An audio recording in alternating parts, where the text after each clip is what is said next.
وقتی من وظیفه رو شروع کردم شاید بگم یک 6 مراحل بودیم. یعنی به هر حال زمزمه ای که طالبا مردم تحت فشار قرار میدادن که اوش رو زکات بتین یا تسلیم شوین بود. منتها جنگ که شروع شد تقریبا همه 2.5 سال است که ما الان جنگ داریم همراه طالبان.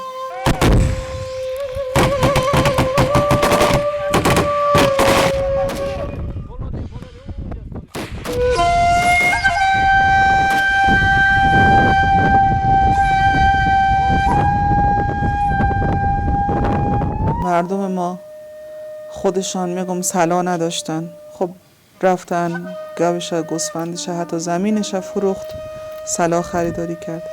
برای جنگ که میشه مهمات نیست، مردم مهمات خودشان خریداری میکنن دیگه.